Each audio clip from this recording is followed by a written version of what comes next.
Vous écoutez Tech Café, votre rendez-vous sur l'actu des nouvelles technologies. Nous sommes le 16 mai 2023 et c'est l'épisode 322. La Google I.O., écrivez I/O majuscule, est un marqueur annuel des grandes annonces des boîtes tech où... Alors en général, on découvre des nouveautés de moins en moins marquantes pour le système d'exploitation Android. Et cette année, Android, ça a été peut-être encore pire que les autres années, ça a été vraiment un peu l'accessoire de la conférence. À la place, vous ne devinerez jamais quelle était la star de remplacement, ou si, probablement, si vous écoutez Tech Café depuis quelques temps, vous l'aurez deviné, c'est l'IA, l'intelligence artificielle. On a quand même eu la présentation du premier smartphone de Google pliant, ainsi que le Pixel 7a, qui a l'air très cool, des solutions pour faire des visios comme si vous étiez face à des personnes avec qui vous échangez en vrai. C'est plus très à la mode dans cette ère post-pandémie, mais ça continue d'être travaillé. Et des alternatives qui semblent s'organiser face au petit AirTag d'Apple. Mais j'insiste, vous allez voir beaucoup d'annonces autour de l'intelligence artificielle. Je suis Guillaume Vendée, podcasteur technophile enthousiaste, et je retrouve le responsable du conducteur de cet épisode. Celui, je pense, qui a suivi toute cette conférence de Google en direct, j'en doute pas, en suivant chaque seconde des annonces de Sundar Pichai. Tu avais peut-être un tableau et une craie sous la main, et à chaque fois que Sundar Pichai, le CEO de Google, prononçait le mot AI, tu cochais un petit bâton, je n'en doute pas, c'est toi en tout cas que je retrouve, Guillaume Poggiaspala. Salut Guillaume, et comment vas-tu ? Écoute, ça va, oui, bien sûr, j'avais un tableau noir immense comme ça, puis... j'avais un tableau comme dans les films, en liège, tu sais, avec des... Ah oui. Voilà, avec des petites épingles, et puis je mettais des ficelles entre pour Et oui. Pour faire une sorte de véritable jeu mind mapping d'enquête des années 40. C'est comme ça que je t'imagine dans ton bureau, Guillaume. C'est très clairement comme ça que je t'imagine. Tu sais, parfois, ça m'arrive de remettre sur le devant de la scène des petites choses du quotidien qui nous arrivent et qui nous font relativiser les grandes avancées technologiques auxquelles on assiste. Alors écoute, ce soir, moi, c'est une invasion de fourmis. Ça n'a absolument rien à voir, mais quelque part, je me satisfais de voir que la nature reste aussi puissante. J'ai mis mon casque tout à l'heure et j'avais des fourmis dans les oreilles. Alors ça m'a fait flipper, je déteste ça. Et depuis, j'ai découvert, il y a un nid de fourmis qui a envahi mon bureau. J'ai posé un piège à fourmis, mais quand même, je me satisfais de voir que la nature reste tu sais là. que c'est peut-être le réchauffement climatique qui fait qu'il y a plus de fourmis et des fourmis plus grosses, et que le réchauffement climatique, finalement, c'est aussi causé par l'énergie qu'on consomme, par l'énergie qui est utilisée par la technologie, par les IA. Peut-être que ça va... Il y a encore plus de fourmis à cause des IA. Tout est lié. Tu me fais peur, Guillaume. Et alors, ça me rappelle un épisode tiens-toi bien, de MacGyver. Je pense que c'est un des tout premiers épisodes ou un des tout derniers, j'en sais rien. Donc MacGyver, pas tout jeune, où il y avait des fourmis géantes. Alors, si jamais vous qui nous écoutez voyez de quoi je veux parler avec cet épisode, si vous le retrouvez, renvoyez-le moi. Tiens, je suis juste en train d'y penser. C'est des souvenirs d'enfance. C'est un épisode où on va avoir beaucoup de mal à se concentrer, je sens. On digresse beaucoup trop. Allez, c'est bien, recentrons-nous sur notre conducteur et recentrons-nous aussi et surtout sur notre superbe communauté, et en particulier pour les personnes qui ont accepté de venir nous soutenir sur Patreon. Il y a Hervé Rouil et Nicolas Saint-Germe, ou Saint-Germès, je ne sais pas comment je dois le prononcer.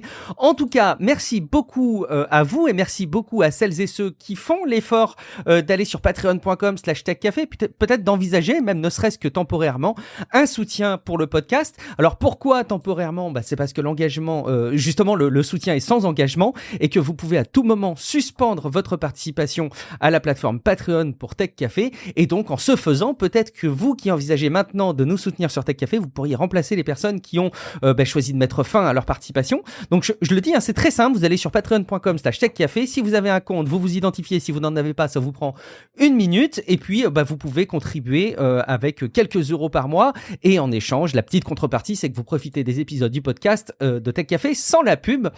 Et bien entendu, si jamais vous ne souhaitez pas sortir votre carte bancaire, on ne peut pas vous en vouloir, mais en revanche, la contrepartie, c'est de venir déposer un avis sur Apple Podcast ou sur Podcast Addict.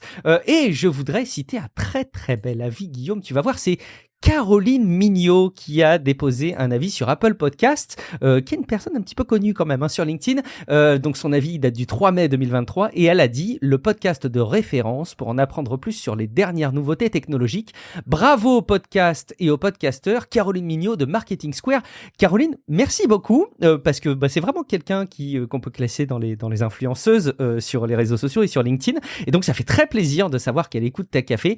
Sache, Caroline, en tout cas, que j'attends que tu acceptes ma demande de mise en relation sur LinkedIn. Voilà, tu auras eu cette incitation si tu écoutes cet épisode de podcast. Et alors, je me rends compte là que si jamais elle n'accepte jamais ma demande, soit ça veut dire que vraiment elle me déteste, ce qui est possible, soit elle a écouté une fois Tech Café. Ce serait un bon moyen de vérifier tout ça. Allez, je termine les interactions avec l'invitation que je peux vous faire d'aller commenter les épisodes sur techcafé.fr, dans les commentaires des articles qui accompagnent la parution des épisodes, et de discuter entre vous et avec nous sur le serveur Discord, techcafé.fr/Discord. Et puis on a eu un message, Guillaume, d'Erwan Menet, qui était intervenu il y a quelques temps, je sais pas si tu te rappelles, au sujet des élections au Brésil. Il nous faisait un petit panorama de ce qui se passait au Brésil, notamment avec les réseaux sociaux. Donc il nous fait un petit coucou et il nous dit juste une info rapide, le Brésil est en train de travailler sur une loi pour les réseaux sociaux et pour une fois je trouve qu'il y a quelque chose d'intéressant. Alors je prends le temps du coup de le relayer. Une plateforme peut être liable, responsable du contenu diffusé seulement si ce contenu est promu, comprendre payant. Donc par exemple sur Facebook, si je fais un post sur le Covid qui peut être traité avec du jus de carotte et un cristal, je suis sûr que c'est pas si saugrenu que ça. Aucun problème légal pour Facebook, mais si je paye pour booster mon post dans ce gars, Facebook peut être tenu responsable légalement. Le principe étant de garder la protection des plateformes qui ne peuvent pas tout modérer, mais si tu fais de l'argent, ça sort du cadre de cette protection. Honnêtement, dit-il, je trouve que c'est une piste intéressante et peut-être intéressant à mentionner durant Tech Café. Encore une fois, alors désolé, lui dit-il pour le français approximatif, mais je trouve que son français dans ses messages est bien moins approximatif qu'il le pense et bien meilleur que beaucoup de personnes qui m'envoient des messages même dans mon environnement pro. Guillaume, je voulais peut-être, je sais pas, tout petit peu ton avis, ton sentiment. Moi, je trouve ça pas débile, effectivement, de considérer qu'ils peuvent plus directement être tenus responsables si jamais il y a médiatisation. Ça me gêne malgré tout qu'ils ne puissent pas être complètement tenus responsables si jamais du contenu un peu sulfureux ou problématique ou illégal est diffusé et qu'il n'est pas médiatisé, parce qu'il y a quand même l'algorithme qui fonctionne là-dedans. C'est compliqué, c'est difficile d'être pour ou contre, hein, mais je sais pas, qu'est-ce que tu penses de cette proposition légale? Bah ouais, disons, je trouve que t'as raison. Alors d'une part, effectivement, c'est intéressant parce que ça part du principe que, effectivement, si tu fais de l'argent dessus, bah, tu vas avoir tendance évidemment à pousser le contenu, à le mettre en avant, et du coup, bah oui, si tu fais de l'argent dessus, c'est ton intérêt, et tu fais de l'argent sur des trucs qui sont dangereux, donc tu es responsable de ça. C'est vrai que c'est pas idiot, franchement, c'est pas idiot. Après, effectivement, le problème se situe aussi sur où est-ce que tu places la responsabilité éditoriale, c'est-à-dire est-ce que oui ou non tu donnes une responsabilité éditoriale aux plateformes uniquement quand c'est monétisé, alors qu'elles ont peut-être une responsabilité éditoriale aussi quand ça l'est pas, tu vois. C'est ça. Il y a peut-être aussi des contenus qui deviennent viraux, dangereusement viraux, sans être monétisés. Exactement. Donc c'est ça aussi voilà, c'est ça aussi la question, quoi. Hein. Est-ce que c'est suffisant de le prendre uniquement sous l'angle de financier, quoi. En étant conscient que la proposition est imparfaite, je trouve qu'en tout cas, elle est peut-être un poil mieux peut-être que les cadres législatifs actuels. À voir. En tout cas, Erwan, merci beaucoup pour ta préco, merci beaucoup pour ton message. N'hésitez pas à nous partager effectivement vos veilles locales si jamais vous avez des environnements de vie qui sont un petit peu différents de ce que nous on vit avec Guillaume en France. C'est toujours intéressant et puis on est toujours évidemment preneur de vos interrogations de ce type. Merci beaucoup. Allez, sans autre forme de procès, on va donc parler de la Google I.O. comme je le disais. Il fut un temps, Guillaume, on était vraiment friand avec un regard avide de ce qui était présenté dans ces conférences-là parce que on savait que c'est ce qui allait arriver dans nos smartphones dans les mois et les années à venir et ça dessinait un petit peu les usages. On s'est rendu compte ces dernières années que les usages, bof, ils changent pas trop, peut-être mis à part les smartphones pliants et justement, ça a été un des éléments présentés dans cette conférence et toi donc du coup, Guillaume, tu as fait ta petite sélection autour de cette conférence Google. Oui, comme tu dis, hein, j'ai regardé religieusement, bien entendu, cette keynote, en tout cas, de la Google I.O. Et bon, de toute façon, de mon point de vue général, encore une fois, c'était n'importe quoi cette semaine en termes de news sur l'intelligence artificielle. Il y avait la Google I.O., tout le monde s'accorde à dire que c'était beaucoup plus clairement la Google IA que la Google I.O., hein, clairement. J'adore. Mais en plus, Meta a présenté ImageBind par ailleurs, qui est vraiment extrêmement intéressant. Il y a aussi d'autres trucs. Et bon, bah, ImageBind, on en parlera dans le supplément, parce qu'on va on va se réserver du temps quand même pour la Google I.O. Et bon, on va se concentrer sur, pour s'en débarrasser peut-être dans un premier temps, sur tout ce qui n'est pas relié à l'intelligence artificielle, en tout cas pas directement dans cette conférence. Et donc, comme à une bonne vieille Google I.O. d'avant 2023, hein, ouais. Bah, il y avait quand même aussi quelques gadgets, on va dire quelques appareils, quoi. De nouveaux appareils, en particulier deux nouveaux smartphones, hein, dans le moins qu'on puisse dire, c'est quand même ils s'adressent pas du tout au même public. Parce que bon, pour les gens comme vous et moi, il y avait le Pixel 7a, hein, la version budget du Pixel 7, et pour les princes saoudiens et qataris qui nous écoutent, eh bien, il y a le Pixel Fold. Alors, tu veux commencer par lequel, tiens ? Ah bah je te propose qu'on commence par le Fold parce que c'est peut-être là où il y a le plus de choses à dire, quoique je pense qu'on aura vite fait le tour. Écoute, le pliant, allons-y. Si le 7A est vraiment pas assez cher pour vous, oui, c'est vrai que Google a décidé de lancer son Pixel Fold, qui faut quand même bien le reconnaître, ressemble énormément à un Z Fold 4. Un Z Fold 4. Donc ils ont des dimensions qui sont légèrement différentes quand même, hein. Le Z Fold est plus mince, et alors quand il est plié, il est plus étroit vraiment. Le Pixel Fold, il est plus large, il se déplie dans une tablette qui est d'un aspect assez carré, puisqu'il a un ratio de 6/5. Donc on reste néanmoins en 7 pouces 6 pour les deux. Et d'ailleurs en épaisseur, le Pixel Fold est un petit peu plus fin, et il y a très peu d'écart au niveau de la charnière. Ça c'est un petit peu meilleur apparemment que le Z Fold. Alors évidemment, étant donné que c'est un Pixel, le Pixel Fold a un Tensor G2 au lieu d'un Snapdragon, comme on a sur le Z Fold. Mais bon, hormis ça, c'est vrai que ces deux gros flagships qui sont assez similaires, il y a 12 Go de RAM, le NEC Plus Ultra, un petit peu de tout l'équipement, et le prix, c'est NEC Plus Ultra aussi, c'est 1800 balles quand même. C'est cher. C'est brutal, je sais, il faut se remettre de 1800 balles. Alors, parlons de l'origine de l'expression NEC Plus Ultra, tiens. On s'en remettre. Décidément. Et oui, c'est quoi, ça veut dire quoi? Non, mais c'est du latin, tout simplement. NEC Plus Ultra. NEC, c'était pas une marque d'appareil. Alors, NEC Plus Ultra, c'est pas le nom de la console d'après la PC Engine, même si ça aurait été cool. NEC Plus Ultra, non, ça veut dire pas au-delà, rien au-delà. NEC, pas au-delà. D'accord. C'est NEC, le top du top. Voilà. Donc, selon la légende, d'ailleurs, Hercule aurait gravé ça sur les montagnes qui bordent l'étroit de Gibraltar, les limites du monde ancien, n'allez pas au-delà. Et bon voilà, moi clairement 1800 balles, je vais pas au-delà, ça c'est sûr. D'ailleurs, je vais même pas à la moitié, je pense. Vraiment, je suis pas sûr d'y aller. Et donc, c'est pas Google avec son Pixel Fold qui va démocratiser le téléphone pliant, ça c'est certain. C'est vraiment, c'est un petit peu dommage.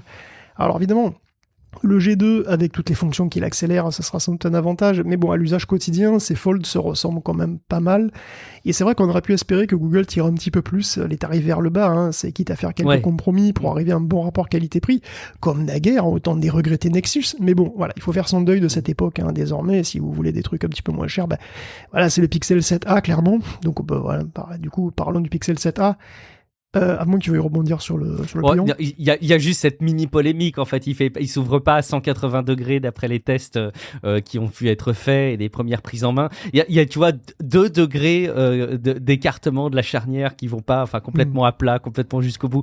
Donc voilà, ça me faisait sourire. Simplement, c'est vrai qu'on s'imagine que la présentation d'un Pixel Fold ce soit à ce prix-là le summum ultime d'un pliant. Et bon, il y a ce petit pinaillage qu'on peut avoir sur le fait qu'il s'ouvre pas complètement à plat, d'après ce qui a été communiqué, mais bon, c'est de l'accessoire. C'est sûr que 1800 €, même pour un pliant finalement, est-ce que on est prêt à mettre ce prix-là aujourd'hui pour une expérience de smartphone Android qui fera certes de très belles photos parce que c'est quand même la marque des pixels de Google, avec les puces qui vont bien, avec l'expérience Android native, mais pour du pliant, bon, je doute quand même qu'on puisse aller jusque-là. On verra.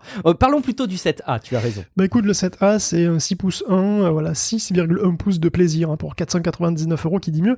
Il a la même taille que le 6A, mais il coûte $50 de plus. Alors c'est dommage, cela dit, il a un nouveau processeur, un écran plus fluide et la recharge sans fil. Il coûte quand même $400 de moins que le 7 Pro, mais seulement $100 de moins que le Pixel 7 tout court. Donc les 7 et 7A sont décidément très proches, le 7 étant légèrement plus gros avec 6,3 pouces. Sinon on retrouve 8 Go de RAM, un Tensor G2, 128 Go de stockage, du Wi-Fi 6E, du 5G, 5G millimétrique même aussi. Donc on trouve des compromis sur la photo par contre, il y a triple capteur sur la 7 et 7 Pro, il y a que 2 capteurs pour le 7A, qui fait aussi l'impasse sur la charge rapide et sur le IP68, puisqu'on n'est que IP67 sur le 7A, donc c'est vraiment... Bon, c'est quand même plus une question de goût, on va dire, parce que est-ce que vous voulez un téléphone plus compact ou pas? La partie photo est-elle vraiment super importante? Bon, sachant que le Pixel 7A a aussi un G2, que du coup il va avoir accès à tous les super outils magiques de Google, le Unblur, le HDR, le Night Shot de l'espace, le Magic Eraser, sur lequel on va revenir plus tard, puisqu'on n'a dit pas dire maintenant, attention. Donc voilà, c'est vraiment plus la taille, effectivement, et l'usage que vous en avez qui va déterminer, quoi. Bon, moi, honnêtement, 6.1, je trouve que c'est relativement compact, c'est peut-être un truc qui pourrait m'intéresser. Ouais, il faut voir. C'est déjà pas mal finalement. C'était à une époque où c'était des grandes tailles quelque part. Je pense que c'est peut-être le smartphone qui est facile à conseiller autour de soi. Surtout, bon, il y aura peut-être raisonnablement des promos. C'est souvent le cas sur les pixels. On les trouve un petit peu moins chers quelques mois après. Et je me dis, moi, si je devais conseiller à quelqu'un autour de moi un smartphone Android, un rapport qualité-prix intéressant, avec la promesse, avec des gros guillemets, mais la promesse d'avoir le moins de maintenance possible, des mises à jour le plus poussées possible. Je pense que c'est peut-être la proposition la plus intéressante, mais c'est tellement attendu que finalement on a vite fait le tour, quoi. C'était presque ce qu'on aurait pu dire avant que la conférence ait lieu. Ouais, et puis bon, puisqu'on parle de Nexus, souvenez-vous des Nexus 7. Les Nexus 7. Voilà un bon gros carton de Google, bien sûr. Sur le marché des tablettes, c'était le gros et unique carton finalement, et c'était en 2012, hein, ça ne me rajeunit pas. Et depuis, on n'a trop eu rien de remarquable, hein, finalement. En tant que tablette chez Google, il a même très officiellement quitté définitivement le marché des tablettes en 2019 jusqu'à cette année. Et c'était Asus qui fabriquait, non, les appareils de Google à l'époque. C'était pas Nexus Google directement qui les fabriquait. Oui, bien sûr. Oui, c'était pas lui qui fabriquait, oui. Absolument. Donc voilà. Et là, cette année, on a une Pixel tablette, ça y est. Et oui. Et elle est plutôt intéressante, en fait. Hein. En elle-même, pourtant, cette tablette est extrêmement peu remarquable. On l'avait déjà constaté un petit peu sur les fuites. Hein. Elle fait preuve d'une banalité avec un acharnement qui force le respect, hein, puisqu'elle est grise, déjà, avec des bordures qui sont ni trop épaisses ni trop larges. Elle est ni trop grande ni trop petite, elle fait 11 pouces, je crois. Et puis elle fait même l'effort d'avoir l'air en plastique, alors qu'en fait, elle est en aluminium, avec un revêtement en nano-céramique. C'est d'une humilité remarquable, quand même. Hein. Et sinon, c'est un gros Pixel 7 sans 5G, en fait. Hein. C'est un Tensor G2, 8 Go de RAM. En fait, sa véritable originalité, c'est qu'elle a un dock qui sert à la fois de recharge, mais aussi de haut-parleur. Une fois collée dessus, la tablette se transforme en une sorte de smart display. Elle devient une sorte de super Nest Hub ou de super Echo Show, mais voilà, un Echo Show qui deviendrait vraiment utile. Parce que c'est plus cher, hein, c'est plus cher que ces appareils que je viens de citer, c'est vrai, mais c'est aussi beaucoup plus versatile. La Pixel tablette, elle est assez puissante, elle peut servir à tout, elle a la puissance de faire tourner absolument tout ce que tu veux, en plus d'être un joli cadre photo numérique et de gérer ta domotique. Et tu vois, elle peut aussi évidemment animer toutes tes soirées karaoké impromptues dans la cuisine, comme ça.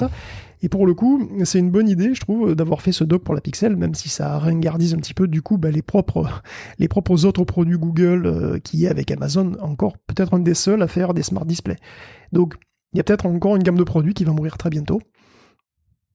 Non j'étais en train de me faire la réflexion du dock qui n'est pas dispo en précommande ou à l'achat, ou alors je sais pas, je cherchais le prix en fait en préparant l'émission, et là pendant qu'on en reparle je me rends compte que j'ai pas trouvé la réponse, du coup je recherchais, mais on n'a pas le prix de ces docks, et ce qui me paraît être des accessoires malin, pourquoi pas, mais je me demande dans quelle mesure où Google n'aurait pas dû aussi se concentrer sur une solution avec un pencil, un stylet, un truc qui est aujourd'hui, je pense, pas mal apprécié de la part des créatifs pour les tablettes. Ça, je trouve que c'est dommage que Google ne propose pas une tablette aujourd'hui avec un stylet pour concurrencer, et peut-être faire baisser les prix d'ailleurs des iPads qui ont l'air d'être un petit peu la référence quand même, hein, dans le monde du dessin aujourd'hui. Ouais, c'est vrai.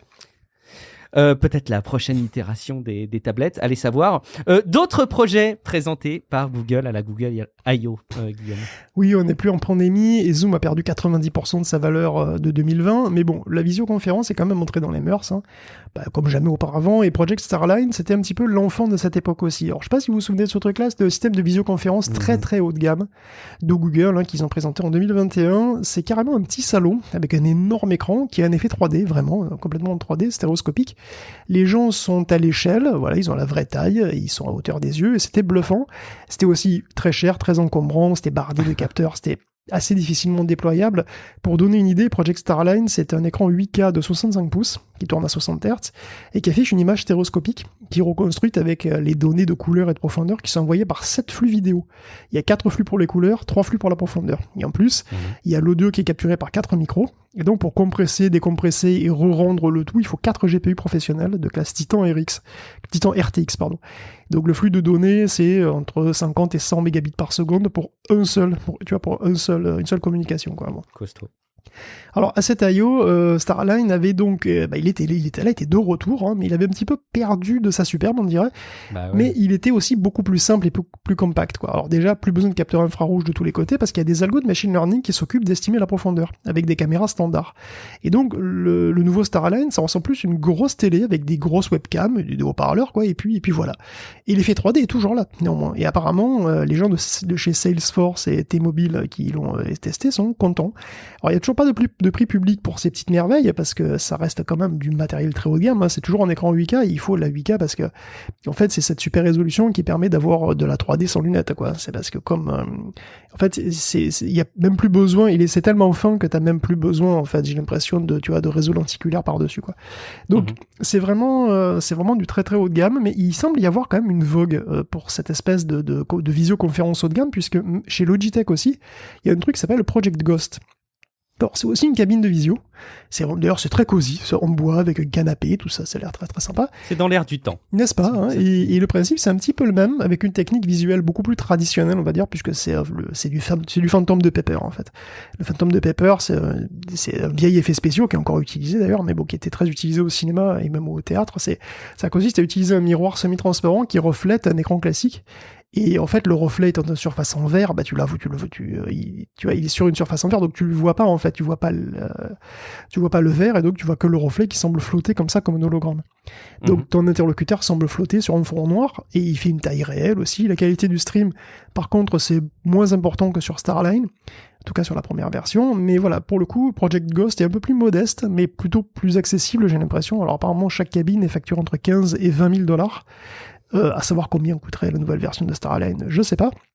Probablement, en tous les cas, Project Ghost utilise beaucoup moins de bandes passantes que Starline.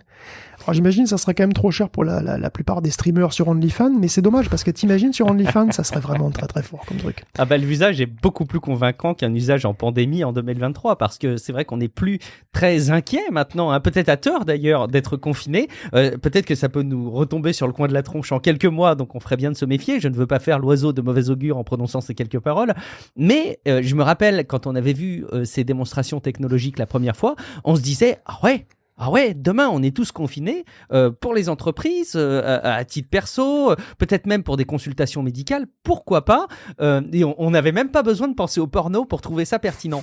Mais maintenant, on est quand même moins convaincus, et j'ai l'impression que les sociétés continuent à développer ça en se disant, allez, au cas où demain il y a un nouveau confinement, on sera bien content de voir qu'on a avancé sur le sujet, et peut-être que là, certaines institutions ou certaines entreprises sont prêtes à sortir le carnet de chèques pour s'équiper.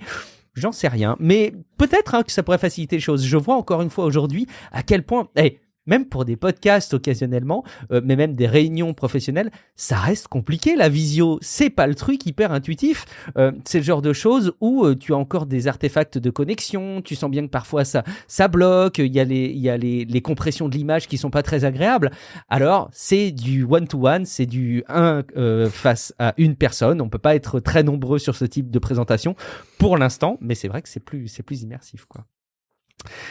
Tu as été interpellé par, je sais, c'est une solution technologique qui, toi, t'enthousiasme particulièrement. Je sais que tu es équipé de nombreux AirTags, Guillaume, que tu en as mis sur tes trousseaux de clés, sur ton portefeuille, voire même sur le... Non, pas du tout, mais tu es tellement un fanboy Apple que dès qu'il y a un produit de ce type-là, tu t'équipes massivement. Sur le collier de ton chat, hein, j'en suis sûr. Mais tu... Plus besoin d'être fanboy Apple, maintenant, ça y est. C'est ça, tu as trouvé maintenant une solution à la concurrence. Les trackers pour l'immense réseau Find My Device d'Android, hein, cette fois, donc sur Android, c'est le pendant complet des AirTags d'Apple. Ça y est, les trackers sont arrivés. Alors, le principe, c'est le même, hein, chaque téléphone scanne donc d'éventuels périphériques qui sont autour et qui donc broadcast en Bluetooth leur identifiant, hein, quand ils sont en proximité.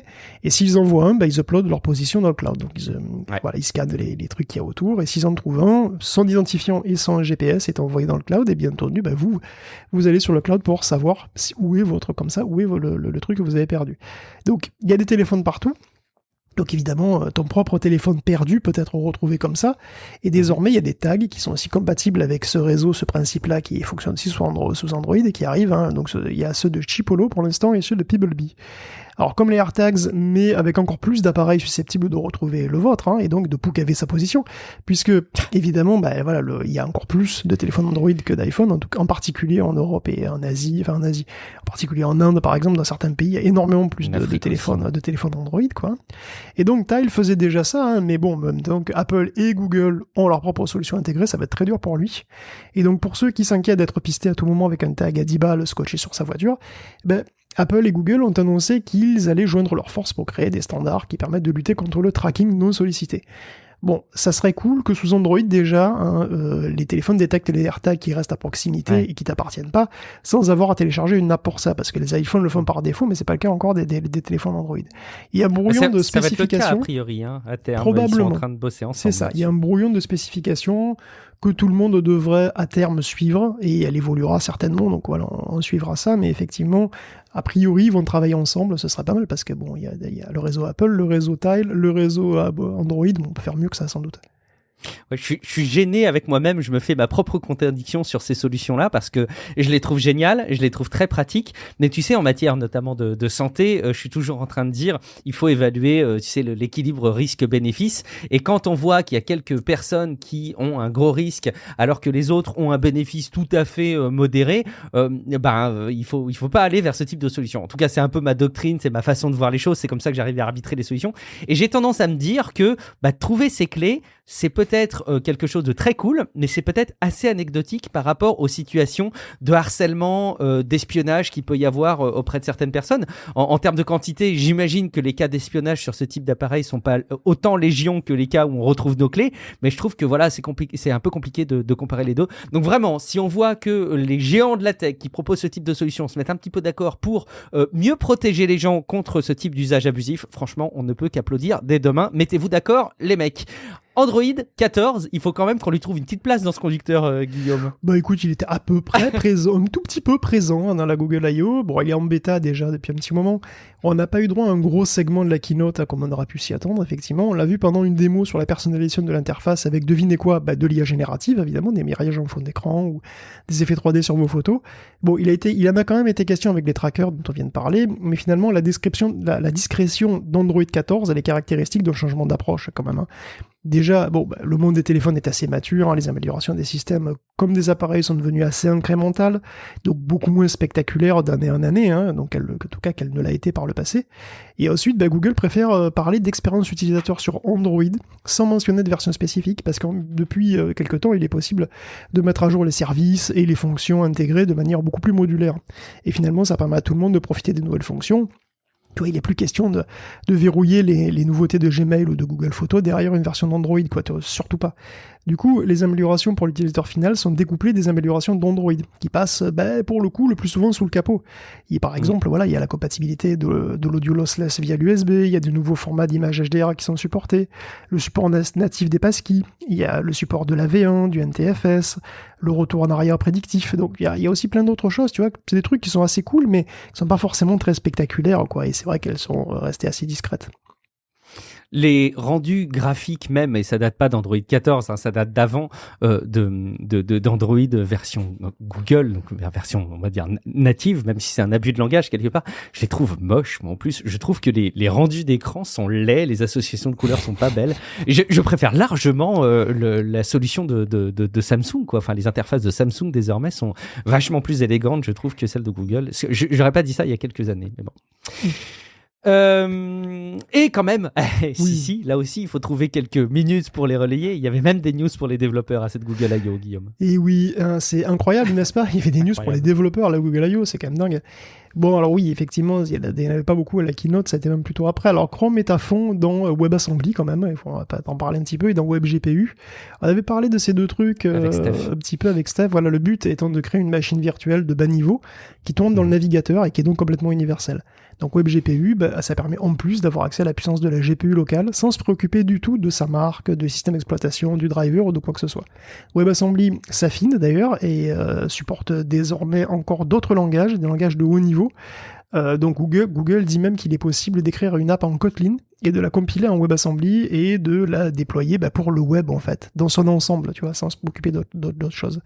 Alors évidemment, il faut que tous les navigateurs soient un petit peu sur la même longueur d'onde, quoi. Donc du coup, Google supporte Baseline, qui est donc une spécification qui tente d'enrayer la fragmentation des navigateurs. Donc Baseline, c'est une set de fonctions qu'on doit pouvoir retrouver à l'identique sur tout navigateur, en tronc commun, quoi.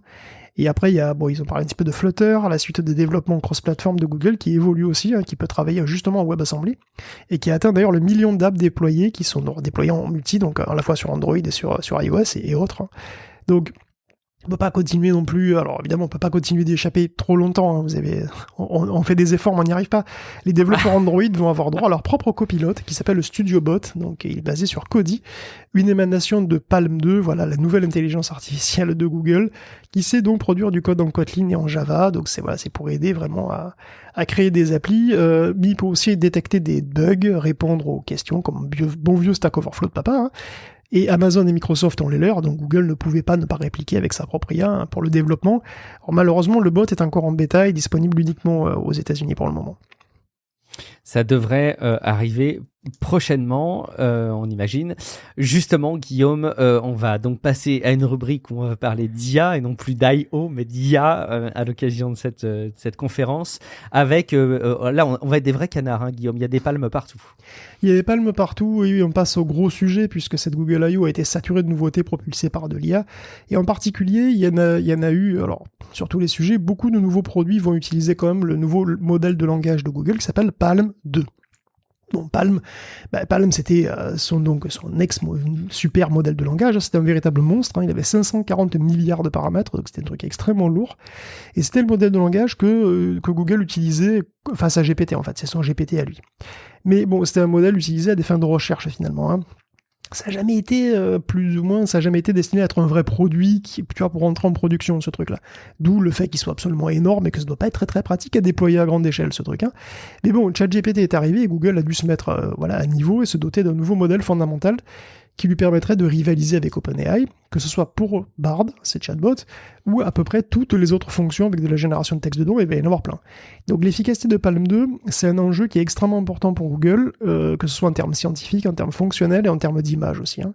Alors, comme avec GPT-4, PaLM 2, c'est pas un modèle qui est très très ouvert, hein. Il n'y a aucune version qui est publiée, aucun détail technique qui ne peut être trouvé d'ailleurs dans le rapport technique, hein, qui a été publié par Google à l'occasion. Il y a un rapport de environ 90 pages, mais il y en a quand même pas mal d'informations dessus et énormément de résultats de tests, qui sont plutôt rassurants en ce qui concerne les aptitudes, hein, de PaLM 2, et même des palmes, parce que Google en a 2 paires de palmes. Ça a été dit à la keynote d'ailleurs. À la keynote, ils ont donné les noms de code de ces modèles. Il y a Gecko, il y a Loutre, il y a Bison et il y a Licorne. Bon, on ne connaît pas la taille précise pour aucun, mais on sait que Gecko pourra tourner en local sur téléphone, et on présume donc qu'il sera accéléré par le Tensor G2, et donc c'est super intéressant, ça sera super intéressant de voir à quel type de fonction et de service on peut avoir en local, comme ça en offline. Donc PaLM 2 se distingue de PaLM 1 en étant nettement plus petit et nettement plus efficace. Donc il utilise la règle du chinchilla, comme on dit, j'appelle ça la règle du chinchilla en référence à Chinchilla, qui est donc un modèle de langage de DeepMind, et qui avait donc inauguré une règle, on va dire, qui veut que la taille du modèle doit être directement proportionnelle au volume des données d'entraînement. Donc en gros, c'est une méthode pour mieux entraîner, pour entraîner au mieux, c'est-à-dire ni trop ni pas assez, un modèle de langage. Donc PaLM 2 est entraîné sur donc plus de données que son prédécesseur, et des données plus variées et de meilleure qualité. Et en particulier, PaLM 2 semble être un modèle vraiment beaucoup plus polyglotte, peut-être le plus polyglotte du monde. Parce que GPT, et Llama aussi, hein, pour le coup, ils sont bien meilleurs en anglais que dans les autres langues. PaLM 2 semble très bon, lui, dans un grand nombre de langues différentes, du coréen au perse, en passant par le japonais ou l'indonésien. Le modèle semble assez impressionnant de ce côté-là. Parce que non seulement il est capable donc de traduire, hein, il est excellent en traduction d'un texte vers l'autre, d'un texte vers une autre langue, mais il est capable de comprendre les particularités idiomatiques de chaque langue. Par exemple, il peut expliquer pourquoi un haïku en japonais est marrant. Il peut expliquer le sens d'un proverbe perse et traduire avec un proverbe équivalent en chinois. Il peut expliquer des ambiguïtés de traduction, il peut traduire de l'allemand en swahili et expliquer les subtilités. Je suppose qu'il y a beaucoup de subtilités d'allemand en swahili, je veux pas le savoir, mais il y a, voilà, donc il en est là, quoi. Il peut expliquer des blagues, traduire dans des dialectes, il peut reformuler sur divers niveaux de langage, et ça aussi bien en espagnol qu'en indonésien, tu vois, c'est vraiment très impressionnant. Alors, il peut aussi créer du code, hein, bien sûr, si on parle de langage, il peut aussi créer du code Python. En fait, d'ailleurs, tu peux même lui demander du code Python et de faire les commentaires du code en coréen ou en turc. Ça pose pas de souci. D'ailleurs, il sait aussi bien coder en Python que dans plein d'autres langages, de C dièse à LUA, en passant par Julia, Haskell, etc. Donc, cet aspect est vraiment super polyglotte. Il est très impressionnant et très séduisant parce que en tant qu'Européen, hein, voilà, en tant que non, tu vois, je parle pas anglais nativement, quoi, voilà, je suis un Européen, je trouve que c'est très cool de voir un modèle qui essaye d'être universel, quoi, qui soit pas d'abord anglais et puis bon éventuellement autre chose, tu vois, par accident, tu vois, non, le modèle veut vraiment être universel de base. Donc les comparaisons directes avec GPT-4 sont quand même assez rares pour le moment. PaLM 2 semble donc un petit peu moins bon sur certains aspects et un petit peu meilleur sur d'autres. Sans surprise, il est très bon donc, dans tout ce qui est traduction et choses multilingues. Mais PaLM 2 a aussi été beaucoup entraîné sur des textes mathématiques et des raisonnements logiques. Donc PaLM 2, surtout, il a l'air, enfin, bien s'il l'est, hein, parce qu'ils le disent explicitement, mais ils ne disent pas à quel point, il est nettement moins cher à faire tourner aussi. Et on suppose qu'il est donc relativement petit. Alors de combien, c'est dur à dire, parce qu'ils le disent pas. Mais bon, il est peut-être de l'ordre de 150 milliards de paramètres. Parce que selon leurs propres données, il faut 10 puissance 22 flops pour avoir un modèle optimal à 10,7 milliards de paramètres. Ça c'est marqué, hein. Et 10,7 milliards, c'est petit. C'est vraiment petit. Donc je vois bien Google se permettre de mettre 100 fois plus de puissance pour un gros modèle, vraiment le truc mastoc, mais pas 1000, tu vois. 100 fois, mais 1000, ça me paraîtrait quand même gros. Du coup, si on rapporte ça au facteur de scaling de Chinchilla machin, ça donnera un facteur entre 9 et 27 fois la taille du petit modèle. Donc on peut dire que Palm 2, raisonnablement, il pourrait avoir entre 96 et 288 milliards de paramètres. Et perso, je pense plus vers les 100 milliards que vers les 200 milliards. Mais bon, tu vois, même si on fait la moyenne à 200, allez, soyons la louche, hein, c'est quand même beaucoup plus petit que 540. Tu vois, qu'il fasse 100, 150 ou 200, de toute façon, c'est plus petit que 200, voilà, que 540. Et ça, c'est pour le plus gros machin, le plus énorme, tu vois, c'est sans doute pour la licorne. Parce que le bison doit être facilement 2 fois plus petit, et après, il y a l'outre et Gecko il rentre sur le téléphone. Donc, vraiment, il y a tout détaillé, quoi. Et donc, dans tous les cas, on doit être donc très largement au-dessous de Palm 1, et donc, sans doute très largement en dessous de GPT-4, qui est probablement absolument énorme, hein, autant par les bruits de couloir que par le fait qu'il soit d'ailleurs assez lent à écrire, souvent, tout simplement. Bon, s'il est lent à écrire, c'est que probablement il demande beaucoup de calcul. Bon, après, GPT-4, il est censé être multimodal et comprendre aussi les images, même si c'est pas encore accessible au grand public. Palm 2, lui, par contre, c'est un modèle qui est purement textuel. Donc, il faudra attendre son successeur pour passer en vraiment multimodal, pour qu'il soit capable de comprendre les images et peut-être autre chose. Parce que bon, voilà, si OpenAI ne serait pas en train d'entraîner GPT-5, Google, quand lui, il a annoncé qu'il était vraiment en train d'entraîner le successeur de Palm 2, qui s'appellera comment ? Palm 3. Eh ben non, il s'appellera Gemini. Il s'appellera Gemini, ou Gemini, comme vous voulez. Donc Gemini, qui sera donc apparemment un truc qui sera peut-être au-dessus de GPT-4, en tout cas, voilà, c'est un truc qui a été annoncé. En attendant, ils ont un modèle qui est plus petit et qui est néanmoins efficace, hein, donc c'est quand même un gros avantage, parce que ça coûte beaucoup moins cher, et voilà, quand à l'échelle de Google, c'est vital d'avoir un modèle petit, efficace et véloce, quoi. Donc en résumé, ce Palm 2, bon, déjà, il enterre Palm 1, hein, il enterre son prédécesseur, et il est compétitif avec GPT-4, voilà, plus ou moins bon dans certains trucs, etc. Mais c'est pas forcément grave tant qu'il est suffisamment efficace, parce qu'il a quand même une relative légèreté qui est, à mon avis, un atout majeur. Et puis on a toujours besoin d'un plus petit que soi en plus, donc ça tombe bien. Quelques exemples d'applications concrètes. Alors tu mentionnais notamment la détection de fake, les protections d'email, Guillaume. Oui, et puis alors Palm 2, bon évidemment, il va être décliné, il est décliné en plein de versions. Donc j'ai parlé effectivement de ces 4 versions, voilà, des loutres et des geckos, tout ça. Mais il y en a aussi d'autres en fait. Il y a aussi Kodi. Parce que c'est plus gros qu'un gecko, mais moins qu'un bison, je suppose. C'est plein de bon sens. Excellente réponse. Mais donc voilà, alors il y a aussi Kodi, donc Kodi spécifique au code, hein, donc on a évoqué juste avant. Il y a aussi Flan Palm, donc Flan Palm, hein, qui est spécialisé dans les pâtisseries. Donc voilà, c'est ça. Non, Flan Palm, la version Flan, c'est la version ChatGPT de Palm, parce que voilà, c'est basé sur ce qu'on a un dataset qui s'appelle Flan. Bon. Et ce truc, ça contient 1800 tâches et une vingtaine de types d'instructions à suivre. Donc en fait, Flan Palm, c'est la version de Palm qui est réglée pour répondre comme un chatbot qui suit les instructions, tout simplement. Donc voilà, c'est tout simplement la version ChatGPT de Palm, tout simplement. Mais bon, Palm 2 se décline aussi en version Toubib avec MedPalm 2, hein, qui transforme donc Palm en un expert en médecine. Alors, il passe des tests professionnels, hein, avec 72 à 85% de bonnes réponses, donc il pourrait devenir Toubib. MedPalm 2 sera aussi capable de répondre à des questions débiles, voilà, du pingouin moyen comme moi, hein, par exemple, hein, qui se demande, voilà, je me suis mis du citron dans l'œil, est-ce que je vais avoir une cataracte, docteur? Ce genre de choses. Évidemment, je suis... demandé ça. Bah oui, pourquoi pas. J'espère qu'il va me dire non. Effectivement, je suis curieux de voir comment ça sera déployé, hein, parce que voilà, avec quelle garantie, parce que s'il te prescrit d'utiliser du pamplemousse pour soigner un calcul rénal, quoi, ça va être difficile. Mais bon, voilà. Tu rigoles, mais bon, genre des informations en matière de santé, bien sûr. Oui, tout à fait. Bon, il y a aussi SecPalm, hein, qui se spécialise dans la cybersécurité et qu'on a évoqué ensemble il y a pas longtemps d'ailleurs. D'ailleurs, dans le domaine effectivement de la sécurité avec ou sans IA, il y a Gmail qui va aussi aider, c'est à ça que tu faisais référence, qui va aider à savoir si ton adresse se balade sur le dark web. Donc Google Drive va avoir aussi arrivé un anti-spam, et Google se vante d'avoir un service de filtrage de contenu, en particulier de contenu pédophile, qu'il propose à d'autres grandes plateformes comme Facebook, et qui devient capable de traiter aussi des vidéos automatiquement. Alors est-ce qu'il va pouvoir encaisser le flot d'images et de vidéos génératives qui arrivent ? Bon, je ne veux surtout pas savoir s'il existe des LoRa pédophiles pour Stable Diffusion, je ne veux pas le savoir. Mais bon, à propos de photos artificielles et de fake, en tout genre, Google va offrir une fonction qui, à mon avis, sera vitale pour le futur, savoir quand et où une image donnée a pour la première fois été indexée par Google. Ouais. Alors c'est vital pour voir si l'image, si elle provient pas de 4chan ou d'un Reddit complotiste, tu vois, bon évidemment, c'est peut-être un petit peu suspect, mais Aussi simplement pour remettre en contexte des photos qui sont tout simplement détournées, pas forcément des fausses photos. De quand photos. à date où elle a été prise. Exactement, des photos sorties de leur contexte, quoi. Hein. Donc c'est une fonction qu'on attend avec impatience et qu'on souhaite vivement voir évidemment partout où c'est possible.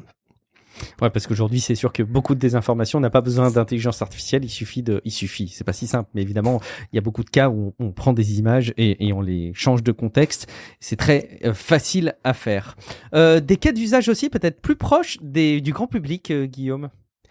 Oui, il y a pas moins de 25 produits qui vont utiliser Palm 2. Et en première ligne, évidemment, il y a Google Workspace qui va intégrer son IA qui s'appelle Duet, donc Duo, qui est le pendant complet du copilote de Microsoft, vraiment. Hein. Donc voilà, Duet recouvre divers outils génératifs pour la bureautique que retrouveront bientôt ceux qui payent pour le Google Workspace. Donc Gmail aura des réponses contextuelles et de la génération de texte, même sur mobile.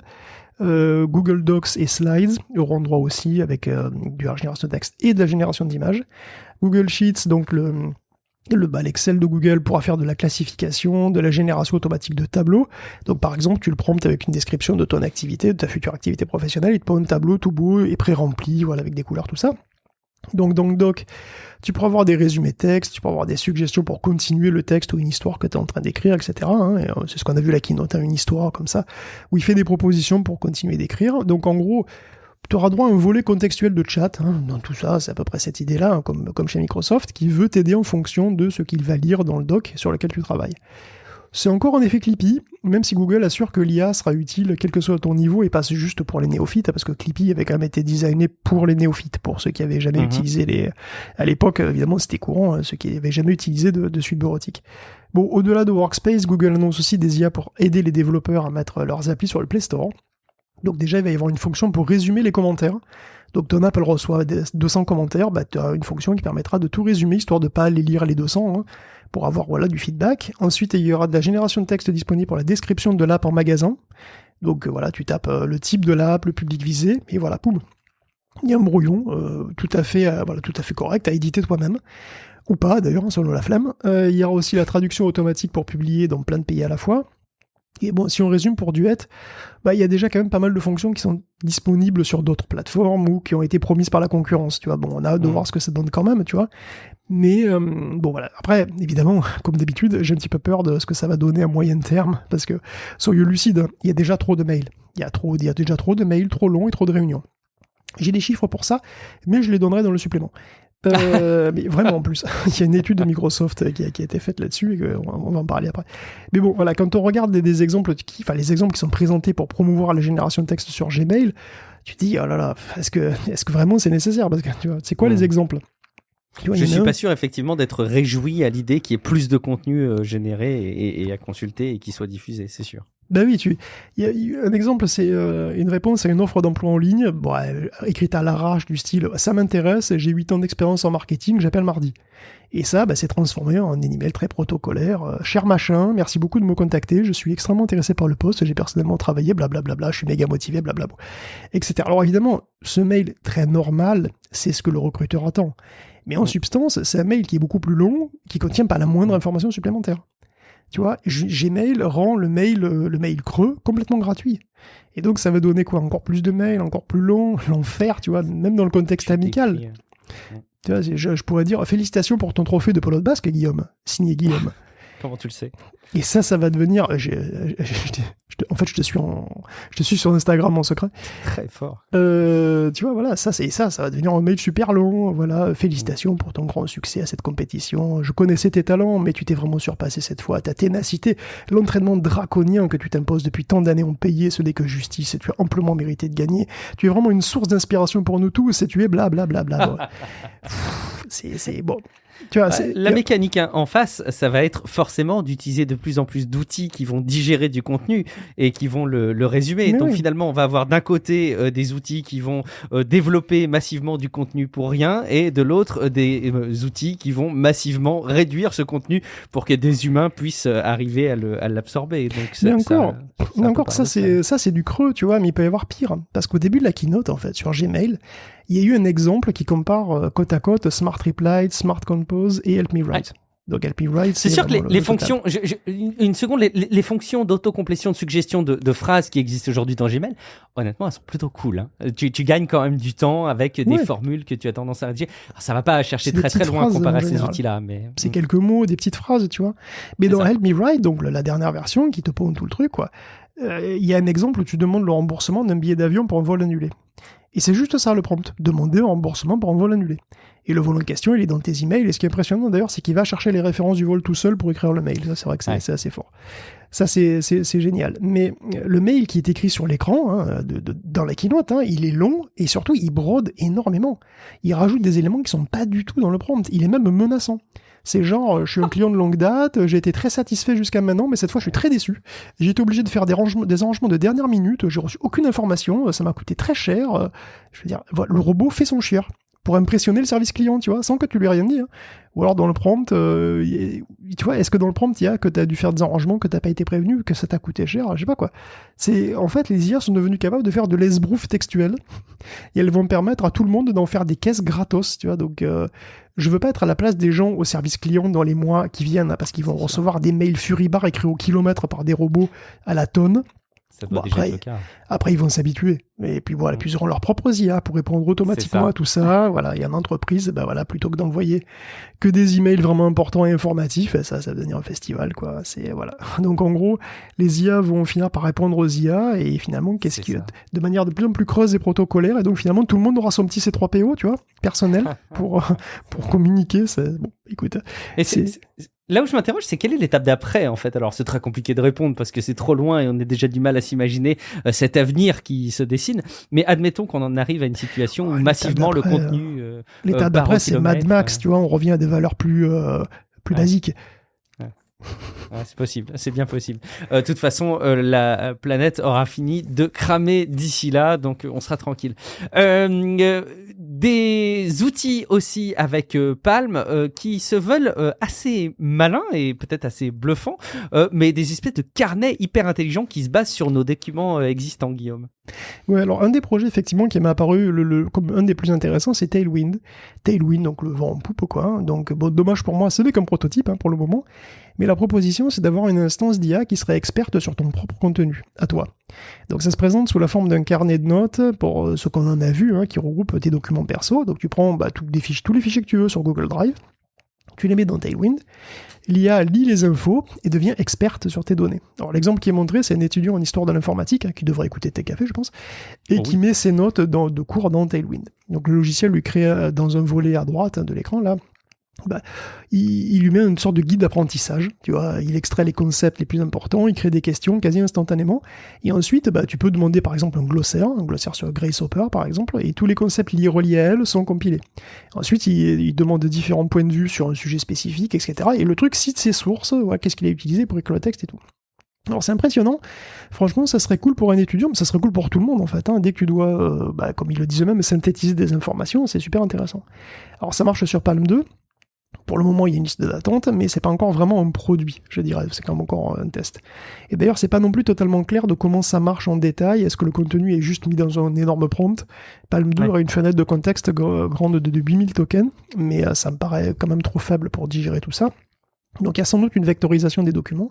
Alors c'est une annonce en ce moment, tout ça, pour des usages complètement analogues d'ailleurs. D'ailleurs, ce genre de truc, vous pouvez le faire vous-même en local d'ailleurs, parce que voilà, il y a un truc qui s'appelle, par exemple, la Private GPT. Private GPT, c'est un ensemble de scripts Python qui utilise LangChain dont j'ai parlé il y a pas très longtemps, qui vectorise ton contenu pour chercher tes propres documents avec un modèle de langage gratuit qui s'appelle GPT4All. Tout est open, tout est local, ça n'utilise même pas de GPU d'ailleurs, vous pouvez l'utiliser. Le principe général, c'est de prendre un corpus de documentation, des fichiers texte, ou PDF, ce que vous voulez, celle qui t'intéresse, et d'en faire une base de données de vecteurs. Pourquoi de vecteurs? Parce que c'est ce que comprend l'IA. En fait, tu crées des vecteurs que l'IA va pouvoir manipuler directement. Donc les GPT ou les Palm ne connaissent pas les mots, et bien sûr ils travaillent avec des représentations mathématiques des mots, des vecteurs, qui sont dans des espaces bien structurés. Est-ce que tu es en train de sous-entendre que nos auditeurs n'ont pas écouté le dossier en 2 parties sur l'intelligence artificielle, Guillaume? Je ne veux pas le croire, mais dans le doute, non, mais bon, c'est normal de rappeler, quoi. Donc, oui. Ces mots /vecteurs, donc, ils sont organisés dans un espace où, s'ils sont sémantiquement proches, ben, ils sont géométriquement proches dans cet espace-là. Et donc ces vecteurs sont un petit peu la représentation mentale, entre guillemets, hein, des IA. Donc vectoriser des documents, ça permet en fait de les plonger dans l'espace mental des IA pour qu'ensuite on puisse l'interroger dessus. Donc Tailwind fait certainement ça. Par contre, est-ce qu'il va au-delà? Je sais pas. Est-ce qu'il personnalise une instance de Palm pour l'adapter au contenu? C'est pas clair. Parce que souvent, vectoriser un document, c'est pas assez. Tu vois, parce qu'il faut encore que le modèle soit suffisamment habitué à ce contenu-là pour le faire. PrivateGPT, par exemple, il fait que vectoriser. Il s'appuie ensuite sur un modèle qui est précuit pour manipuler le tout. C'est un modèle qui est généraliste. Et un modèle généraliste, ben, c'est bien, mais c'est généraliste, quoi. Ce que je veux dire, c'est que, en gros, un modèle comme Palm 2, il a tout vu, tout, mais un petit peu. Donc il connaît un petit peu tout, mais il est expert en rien. Alors bien sûr, il connaît pas les détails de mon boulot, ça c'est normal, mais il connaît sans doute pas non plus certains domaines assez bien pour gérer de la doc super pointue. Tu vois, admettons que je sois chercheur en biologie. Moi, je demande pas mieux que ChatGPT ou un autre puisse me résumer les derniers articles de recherche qui ont été publiés dans la semaine, histoire de rester à jour facilement. Le souci, c'est que même si ChatGPT a lu pas mal de livres de bio, il est sans doute pas capable de prendre des publications hyper pointues telles quelles et d'en faire quelque chose d'utile. Tu vois, parce qu'il complète du texte, ok, il sait qu'après canne A, bah, il y a souvent pêche, voilà, ok, ça fait canne à pêche.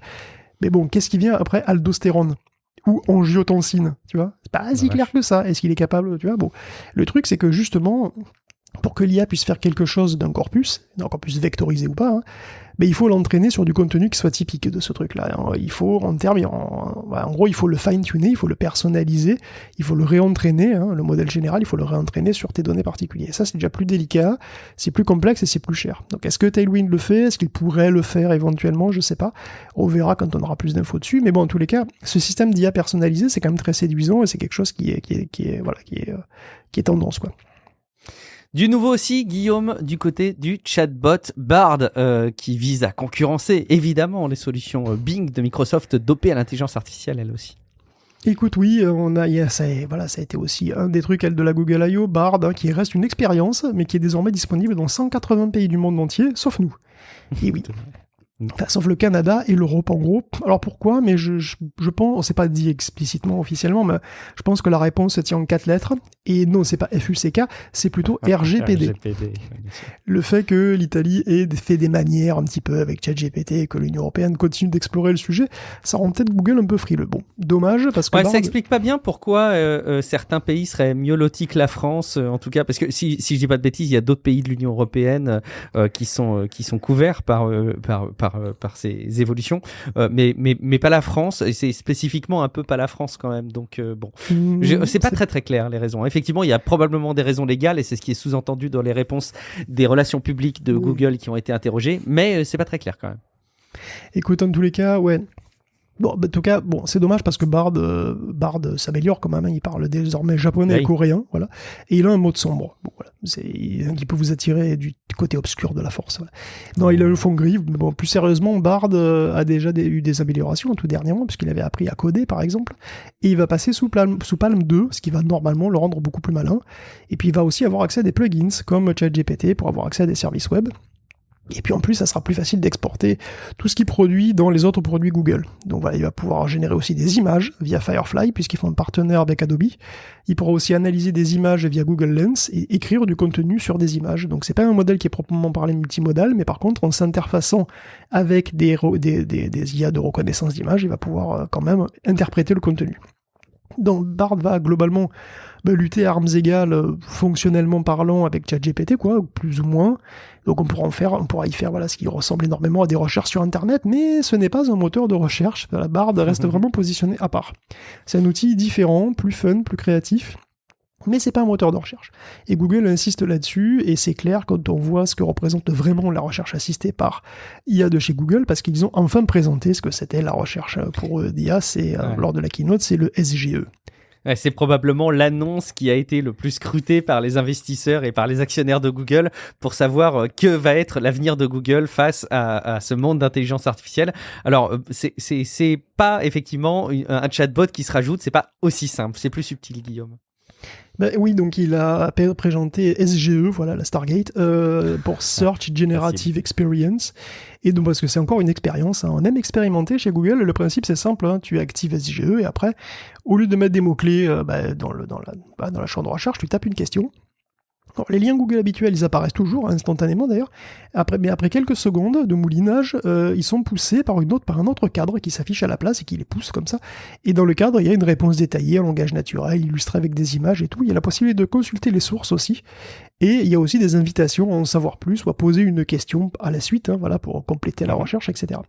Donc si vous avez des questions très ouvertes ou assez complexes, voilà, par exemple, un exemple qui est montré, c'est un programme d'entraînement pour courir 10 km d'ici à la fin de l'été, pour pouvoir courir 10 km d'ici à la fin de l'été, voilà, ce que je pourrais sans doute pas faire. Et il vous donne un programme détaillé semaine par semaine. Alors le système, c'est pas un chatbot, c'est voulu. C'est pas une simili-personnalité, c'est un service. Il n'a pas d'identité, il n'a pas d'avis. Voilà, si tu cherches des trucs sur Adele, il va te donner un texte sur elle avec plein d'infos a priori, mais pas de jugement de valeur. Il te dira pas ce que c'est son meilleur album. Et s'il le fait, c'est qu'il l'a pêché dans un blog quelconque, mais aujourd'hui c'est considéré comme un bug. SGE ne doit pas donner son avis. Il évite aussi tous les sujets sensibles, santé, finance, etc. Et en fait, quand il évite les sujets, le cadre SGE n'apparaît tout simplement pas, il y a juste les résultats de recherche standard, tout simplement. Et donc, SGE est expérimental, mais on sent que Google il voit clairement une voie à long terme pour la recherche sur Internet. C'est même leur slogan, en fait. Leur slogan, c'est depuis plus de 10 ans, l'IA est derrière la recherche, désormais elle passe sur le devant de la scène. Alors SGE a l'air assez cool, et il pose les mêmes questions que Bing Search, et voilà, il y a encore bien d'autres, parce que, évidemment, il y a la question de la monétisation, voilà, on avait déjà revenu plein de fois. Quand SGE sera un peu moins expérimental, où est-ce qu'ils vont mettre des liens sponsors et comment ? Parce qu'il va y avoir des sponsors pertinentes avec les questions, etc., forcément. Et surtout, la question, évidemment, la question à 8 milliards, c'est qu'est-ce que ça veut dire pour le web dans son ensemble, tout ça ? Parce que Google répond déjà à plein de questions. C'est déjà un problème d'ailleurs. Quand vous demandez dans le champ de recherche une conversion d'unité, un mot à traduire, que vous mettez Benjamin Franklin ou Charlize Theron, tu les as. Tu as déjà la traduction, la date de naissance de Ben Franklin, la filmographie de Charlize Theron. Tu les as. Il n'y a pas besoin d'aller sur un site pour ça. Et c'est pareil quand je cherche des restos, des barrettes de rame, des vidéos de chinchilla, des passifs. Bon. Donc Google essaye déjà de faire en sorte au maximum que tu ne quittes plus l'écosystème Google. Et c'est un problème pour tout le reste du monde. Parce qu'Allociné ne peut pas te servir à des pubs en te montrant la filmo de Charlize Theron, si Google le fait déjà. Et c'est clair qu'avec SGE, ça va pas s'arranger du tout. Si Google répond à toutes vos questions, pourquoi est-ce que tu devrais quitter Google ? La liste de liens, et cette liste de liens, c'est quand même le fondement même de ce qui fait le moteur de recherche depuis toujours. Cette liste de liens devient secondaire. C'est bien illustré d'ailleurs par le fait que le bloc pris par l'IA sur l'écran, il est énorme, il pousse les liens vers le bas, très bas, les liens standards, et ils sont presque hors de vue. Sur téléphone mobile, d'ailleurs, SGE prend carrément tout l'écran. On ne voit plus les liens. Et on sait à quel point les gens aiment pas scroller, tu sais, ils prennent toujours les premiers liens, et c'est très difficile quand tu es dans le bas du classement. Donc ça pose une question économique fondamentale. La presse a toujours du mal à encaisser l'existence même du web, en gros. Que faire si même les liens disparaissent ? Tu vois, ou s'ils deviennent juste accessibles via une petite icône en haut pour consulter les sources. Qui va encore cliquer sur les liens si pour aller sur une page internet bardée de pubs, tu vois, s'il faut en plus cliquer, machin, s'il y a une friction supplémentaire. Qui va consulter d'ailleurs les sources, en fait ? Qui fera l'effort ? Qui s'en soucie des sources, d'ailleurs ? Ça pose aussi la question de la consommation d'informations, tu vois. Est-ce qu'on fait aveuglement confiance en Google ? Est-ce qu'on va, tu vois, qui va avoir tendance à aller, si tu as une réponse super bien présentée, qui va avoir tendance à aller checker les sources ? SGE sera-t-il assez fiable à l'échelle massive de Google ? Imagine quand même, tu vois, imagine qu'il fasse 1/1000% d'erreur, SGE. C'est pas beaucoup 1/1000%. Il y a plus de 8 milliards de recherches qui sont faites par jour sur Google. Donc ça fait 8 millions d'erreurs par jour. Donc il y a quand même intérêt à ce qu'il soit robuste, le système. Et bon, pour essayer d'être juste, après, je suis d'accord, c'est pas comme si la situation actuelle était idéale non plus. Parce qu'il y a beaucoup de ces liens dont je parle avec une pré-nostalgie presque, beaucoup de ces liens finalement qui pointent vers des pages qui sont creuses ou qui sont pourries de SEO et bientôt qui sont remplies de banalités écrites par des IA génératives d'ailleurs. C'est vrai, c'est pas comme si tout le web était d'une qualité formidable non plus, ça, c'est sûr, actuellement. Je note au passage l'excellent jeu de mots que tu as dit, une page bardée de pubs. C'est si drôle. Et d'ailleurs, le domaine de la recherche... Non, ça t'a... Non, bon, ça me faisait rire. Oui. Si, bien sûr. Le sujet de la recherche qui semblait inatteignable pour les concurrents de Google semble être peut-être en passe d'être largement challengé avec l'arrivée de l'IA et tout le monde s'y met, peut-être même des géants de la tech qui n'étaient pas forcément enclins à se battre sur ce terrain-là, Guillaume. Amazon, oui, bah oui, c'est ça qui est, c'est un peu le sens de l'histoire quelque part, tu vois. Après, c'est vrai que la situation actuelle est vraiment pas idéale, tu vois. Et c'est même à tel point que Google lui-même adopte la technique Reddit. Tu sais, je sais pas si tu connais, c'est le truc qui est facile, hein, c'est que si tu mets Reddit en plus de ta requête de recherche, tu vas avoir des résultats sur Reddit, c'est-à-dire parce que tu vas trouver des infos qui ont fait l'objet de discussions et de questions de vrais humains sur des plateformes d'échange. Ouais. Exactement, et c'est utile si tu veux éviter les masses de sites à la noix qui apparaissent, tu vois, et si tu veux vraiment voir l'avis de quelque chose, et donc de quelqu'un. Et donc Google a bien remarqué ça, et il a lancé d'ailleurs ce qu'il appelle les perspectives. Donc il va y avoir un nouveau carrousel qui va piocher dans les commentaires Reddit, YouTube et Stack Overflow, qui sont en rapport avec la requête. Parce que oui, le SEO, c'est déjà une plaie. Et ça date pas d'hier, en fait, hein, ça date même bien avant Google. Dans les années 90, il y avait déjà du SEO. Mais bon, c'est évidemment, ça a pris énormément d'ampleur. Ils essayent de lutter contre ça, mais c'est assez difficile. Hein. Les IA génératives vont encore rajouter une couche. Et SGE pourrait contribuer à asphyxier aussi certains contenus ultra optimisés comme ça qui polluent Internet. Après, le souci, c'est asphyxier les trucs pas intéressants, mais sans étouffer tout le monde. Bon, c'est encore difficile de savoir comment SGE va réussir à concilier tout ça, hein, les annonceurs, les sites, les délires des IA, tout ça. Bon, écoute. Mais bon, oui, c'est le sens de l'histoire, tu le disais, puisqu'Amazon va aussi se mettre bientôt à la recherche conversationnelle. Si on en croit ses récentes offres d'emploi, peut-être que c'est naturel, hein, quand on fait du shopping, finalement, c'est peut-être même plus naturel. Quand on recherche un truc, mais qu'on ne sait pas vraiment ce qu'on recherche, ben pourquoi pas, tu vois, quand on recherche sa recherche, en quelque sorte, pourquoi pas. Bien sûr, c'est aussi un enjeu d'image pour Amazon, parce que voilà, c'est une manière de pas manquer ce train-là, tu vois, cette super high technologique, et tout le monde s'y met. Tu voudrais pas être le dernier. Interfacé en vocal, comme tu l'avais déjà dit dans d'autres épisodes. Et pourquoi pas, bien sûr. Donc oui, c'est ça, c'est le sens de l'histoire pour le moment, pendant quelques mois ou années, le temps que la poussière retombe aussi, parce que après c'est pas non plus évident que ce soit une panacée finalement, tu vois, la recherche IA, parce que la conversation, ça convient pas forcément à tout type de recherche. Prompter non plus, c'est pas si évident d'ailleurs, hein. En réalité, ça peut être assez long, parce que bah oui, il faut trouver le bon prompt, il faut faire des phrases assez longues et complexes, et ça conviendra pas forcément à tout le monde, tu vois. Je veux dire, est-ce que j'ai vraiment envie de taper la discute avec Google, qu'est-ce que je lui dis? D'ailleurs, qu'est-ce que je peux lui demander? Et comment? Est-ce que je vais pas oublier systématiquement des détails? Comment je le formule? Tu vois? Est-ce que j'ai vraiment envie d'avoir l'angoisse de la page blanche devant mon moteur de recherche? Parce que c'est ça aussi. Je veux dire, il faut écrire quelque chose. Il peut y avoir l'angoisse de la page blanche sur Google. C'est quand même terrible. Et devant ton email aussi, tu vois, devant ton traitement de texte. Et devant mon magasin en ligne, tu vois, je sais pas. Est-ce que j'ai vraiment plus envie de rédiger un truc plutôt que de larguer 4 mots-clés à l'arrache? C'est pas complètement clair. Ouais, c'est une des choses qu'on n'imaginait pas pouvoir être bouleversées, ou en tout cas peut-être pas aussi vite. Donc c'est intéressant et en même temps très flippant de voir ça avancer. Un autre sujet, alors pour le coup extrêmement visuel, basé sur l'intelligence artificielle que Google a présenté, et je suis sûr, Guillaume, que tu vas te jeter sur cette fonctionnalité pour redoubler d'ingéniosité et l'exploiter le plus possible, c'est Magic Editor, l'outil de Google pour faire de la manipulation d'images.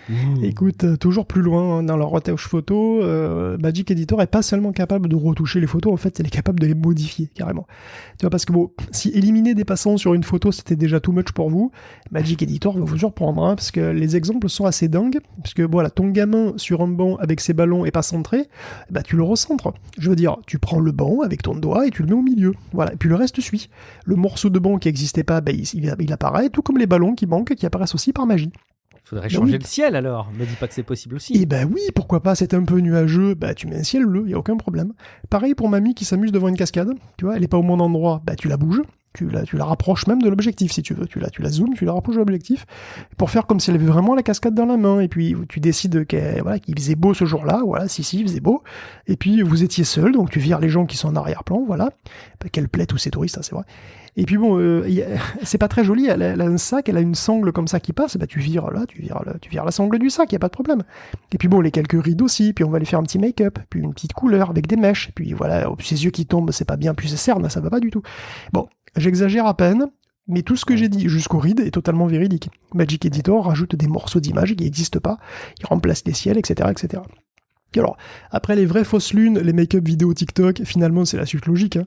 À vous de voir après quelle version de vos souvenirs vous préférez, hein. Sans doute la version ciel bleu, hein. Sachant que vous finirez par oublier que ça n'a pas toujours été comme ça, alors de toute façon, c'est pas grave. La réalité est moche, mais heureusement Google est là. C'est tellement rassurant. Bon, c'est difficile hein, d'aller contre ces propositions technologiques là aussi. Hein. C'est vrai que quand tu les présentes comme ça, avec un regard un peu cynique, on n'a qu'une envie, c'est de s'exclaffer qu'on va trop loin. Et en même temps, on le sait que l'histoire de la photo et de la manipulation de l'image, elle est intégrée nativement dans nos outils. Et en fait, avec le recul, on le vit plutôt bien. À voir jusqu'où ça pourra aller. Est-ce que ce sera toujours vrai? C'est pas certain. Et puis, allez, on a parlé photo, on va parler un peu de musique, Guillaume. Ben oui, parlons un petit peu de musique pour finir, puisque Google ouvre l'accès à MusicML, son générateur IA de musique est désormais disponible dans le AI Test Kitchen. C'est toujours le même principe, hein. Tu écris un prompt de ce que tu veux, et puis en quelques secondes, t'as 1 minute de musique et c'est téléchargeable. Donc c'est d'une qualité très correcte, hein. Les outils génératifs pour la musique se multiplient d'ailleurs, hein. Bien au-delà de MusicLM, ça va pas ranger les soucis de Spotify par exemple, qui est confronté à 2 problèmes conjoints. D'une part, les bots produisent plein de musique, et d'autre part, il y a beaucoup d'autres bots qui les écoutent. C'est comme les mails de tout à l'heure avec beaucoup qui les écrivent et beaucoup exactement qui les lisent. ça. C'est la musique. Bah, c'est logique, si une chanson est beaucoup écoutée, elle va rapporter plus d'argent, Ouais. D'où la tentation de tout automatiser, de la création à l'écoute du morceau, ça donne un revenu qui est lui aussi automatisé. C'est génial. Dans les professionnels constatent une avalanche de morceaux générés par les IA sur les plateformes et ça amplifie le problème des fausses écoutes qui étaient déjà présents avant, hein, bien entendu. Mais bon, c'est beaucoup amplifié. Une étude de notre Centre national de la musique, hein, ici en France, indiquerait qu'en 2021, il y avait entre 1 et 3% des écoutes qui seraient simplement des bots mélomanes. Voilà, c'est quand même de l'ordre de 1 à 3 milliards de streams, c'est pas mal. Et donc Spotify a viré des dizaines de milliers de morceaux qui venaient de Boomy, qui est une plateforme de musique générative. Donc l'IA est en train de violemment secouer le monde de la musique quand même, hein. Après la fausse chanson de Drake and The Weeknd, cette semaine, il y avait aussi une fausse chanson de Frank Ocean, qui est que des scammers, en fait, qui a été utilisée par des scammers pour arnaquer $13,000. En fait, ça a été présenté comme une chanson leakée, une chanson fuitée là sur un serveur Discord des fans, et personne ne s'est douté une seconde que cette chanson, en fait, c'était un deepfake et que Frank n'a jamais chanté ça. Donc aujourd'hui, les chansons artificielles sont plus détectables. Certains s'en accommodent, hein, comme Holly Anderson, qui a cloné sa voix pour se faire chanter en n'importe quelle langue, ou Grimes, qui a carrément sorti un logiciel complet pour créer des chansons avec sa propre voix, à condition que tu lui reverses 50% des recettes. Mais bon, c'est vrai que autant Holly que Grimes, ce sont des artistes qui sont quand même extrêmement nerds, parce que pour le mainstream, par contre, c'est un énorme souci, quoi, hein. Que les chansons soient bonnes ou pas, finalement, elles nuisent à l'image des chanteurs, ou alors elles limitent les recettes. En tout cas, de toute façon, c'est un souci. Et donc, comme le dit, je cite Snoop Dogg dans ses propres termes, « Motherfucker gotta start doing their own shit. I'm like, are we in a fucking movie right now? Or what the fuck, man ?» Fin de citation. C'est beau, belle prestation. Tu t'es entraîné ou non? C'est bravo, bien joué. En fait, c'est Snoop Dogg. On va continuer, Guillaume, à parler un peu de la Google I.O. et des annonces de Google. Mais on va quand même clôturer ces rubriques traditionnelles pour sauter à pieds joints dans une rubrique jeux vidéo avec une proposition très intéressante, Guillaume. C'est celle de faciliter l'accès aux jeux vidéo pour les personnes notamment en situation de handicap. Comment pourrait-on faire pour remplacer cette bonne vieille manette pour les personnes qui n'ont plus forcément le plein usage de leurs doigts pour jouer aux jeux vidéo? Écoute, on réussit la prouesse de rester dans le Google I.O. et dans l'IA, tout en étant dans le jeu vidéo, avec le projet GameFace. GameFace, c'est un logiciel qu'on peut en fait d'ores et déjà télécharger, il est sur GitHub et ça permet de jouer avec ta face, tout simplement. Donc ça prend le flux vidéo de la webcam et ça localise les points clés du visage, et quand tu tournes la tête, ça bouge la souris. Et tu peux aussi associer des expressions faciales à des touches du clavier ou de la souris, donc des positions de la bouche ou des yeux. Et donc, c'est Google avec Lenskart qui a fait ce truc. Lenskart a une dystrophie musculaire, et GameFace permet de jouer quand même sans les mains. Alors, vous pouvez l'essayer, ça marche plutôt bien, mais avec des lunettes. C'est un exemple assez simple, en fait. T'as essayé? Oui, je l'ai essayé, tout à fait. Excellent. Et ça marche pas mal. L'IA donc permet de créer en fait une interface inclusive à vraiment un moindre frais. Parce que l'histoire derrière tout ça, Génial. C'est qu'avant, Lens avait du matos, mais il a eu un gros incendie dans sa maison, ça a tout ravagé. Et du coup, plutôt que de racheter du matos qui est très cher, il a étudié la possibilité d'utiliser des algos pour faire à peu près la même chose avec une simple webcam. Et ça a donné ça. J'avais absolument pas tilté sur le fait que c'était dispo. Je pensais que c'était un projet de recherche et j'avais pas compris que c'était mis à disposition. Génial. Quand même, petite question, ça marche, mais est-ce que c'est facile de configurer cet outil-là pour avoir toute une masse d'interfaces et de boutons? C'est extrêmement facile. Par contre, après, il y a des petits... Il faut vraiment régler, parce qu'il faut régler la vitesse du pointeur et il a tendance un peu à osciller, donc il y a des fonctions pour adoucir un petit peu le tout. Bon, voilà, il faut quand même régler le truc, et puis après tu peux assigner effectivement au fait de cligner de l'œil, ou bien de, tu vois, je sais pas, de mettre tes lèvres vers la gauche ou vers la droite, ou d'ouvrir la bouche, par exemple. Tu peux assigner ça à clic droit, clic gauche, Z, tu vois, ZQSD, etc. Et tu peux effectivement jouer comme ça. Bon, évidemment, c'est pas forcément facile, mais quand même, ça rend la chose possible. Ça doit fatiguer un petit peu certains muscles du visage, évidemment. Je pense que, un autre projet, alors assez rigolo, on est à mi-chemin entre Space Invaders et Pokémon Go, peut-être. Je sais pas si la comparaison est intéressante. Pour finir vraiment avec la Google I.O., parce que c'est encore là-dedans que ça a été annoncé. Google a annoncé une sorte de jeu / démo de ses derniers outils de développement pour la réalité augmentée, en particulier le Geospatial Creator, qui permet d'utiliser l'environnement du monde réel issu de Google Maps et de l'intégrer dans Unity, par exemple. Donc ça ressemble aux outils Niantic, et pour le tester, il y aura bientôt un jeu qui sera Space Invaders World Defense. Donc tu vas voir des invaders dans tes rues, voilà, tu pourras shooter de l'alien en pixels, voilà, comme il y a 45 ans, mais tu devras, pour le coup, sauver la cathédrale d'Amiens d'une destruction terriblement colorée. Donc ça a l'air vraiment sympa, et c'est prévu cet été. Tu sais que je suis très très bon à Space Invaders, c'est un des 3 jeux qu'on avait sur l'Intellivision. On avait Donjons et Dragons, Star Trek et Space Invaders, et je suis très bon à Space Invaders, en tout cas sur la manette de l'Intellivision. On a clôturé un peu cette rubrique Google I.O., on a quelques autres news jeux vidéo. Quand même, je voulais faire une petite parenthèse, parce que autant en ayant suivi les annonces, je me disais, bon ok, Google, bof, I.O., pas forcément marquante, etc. Et de me rendre compte qu'ils arrivent aussi bien à remplir un conducteur de Guillaume Poggiaspala pour un épisode de Tech Café, je me rends compte finalement qu'ils tirent bien leur épingle du jeu et qu'ils arrivent peut-être bien à redresser la barre de l'image, en tout cas, des solutions technologiques intelligence artificielle, là où on les voyait pas forcément dans le haut du panier. Donc bravo, on peut les applaudir. On va donc clôturer avec quelques autres propositions. On a parlé tout à l'heure d'Amazon qui arrivait à se greffer dans les news Google. Là, c'est encore le cas pour les jeux vidéo, avec Amazon qui va peut-être demain vous proposer des produits directement dans vos jeux vidéo. Ouh, Guillaume, j'ai un peu peur. Ouais, comme souvent, une news Amazon m'a terrifié. Le jeu de Niantic Peridot va bientôt sortir, on en avait vaguement parlé. Je sais pas si tu te souviens de Peridot. C'est un jeu de plotage d'animaux zarbiers avec des gros yeux, pour résumer, mais en réalité augmentée. C'est pour avoir un ami dans ta chambre à qui tu peux parler, mais qu'il n'y a que toi qui le vois. Bref, bon.